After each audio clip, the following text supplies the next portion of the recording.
জামিয়া নূরিয়া সংলগ্ন খালপাড় চৌরাস্তার পরে এখানে আপনি আসলেই আমাদের ক্যাম্প দেখতে পাবেন।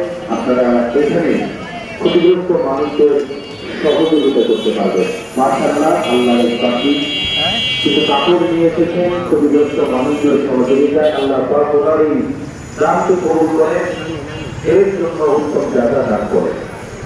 আপনারা সকলেই ভারী খাবার দিতে পারেন। আমাদের সেখানে যোগাযোগ রয়েছে, প্রতিনিধি রয়েছে, তারা আমাদেরকে জানিয়েছেন প্রচুর পরিমাণে ভারী খাবারের প্রয়োজন।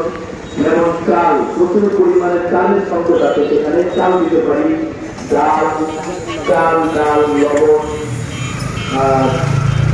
এরপরে আটাও দিতে পারেন আপনারা। সেখানে প্রচুর পরিমাণে আটা, চাল, ডাল, লবণ, আলু, পেঁয়াজ, চিনি, তেল, শুকনা খাবার দিতে পারেন, মুড়ি, চিরা, বিস্কিট এবং এ ধরনের শুকনা খাবার দিতে পারেন। এবং তাদের থেকে আমরা শুনতে পেরেছি চালের অনেক বেশি সংকট, কারণ পানি কিছু জায়গায় কিছু কাজ ধরেছে, এখন খাবারের মধ্যে সংকট করেছে। এজন্য আপনারা খালি খাবার, চাল, ডাল আপনারা দিতে পারেন। দিলে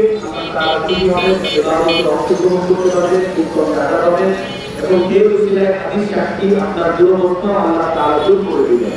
কখন কার মুসিবত আসে, কখন কার বিপদ আসে কেউ বলতে পারে না, কিন্তু কেউ যদি কোনো মুমিনের বিপদ শুরু করে দেয়, আল্লাহ পাক তার বিপদ দূর করে দিবেন।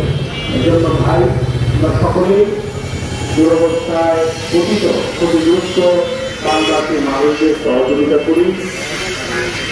আমাদের জাতীয় বাংলাদেশের ন্যায়না পরিষদ সামাজিক টাকার পক্ষ থেকে মুসলিমবৃন্দ, ছাত্র জনতা এবং সমাজের উপরে যে ত্রাণ সংগ্রহের একটি ক্যাম্প করা হয়েছে, হাফিজ রহমতুল্লাহ প্রতিষ্ঠিত জামিয়া নূরিয়া সংলগ্ন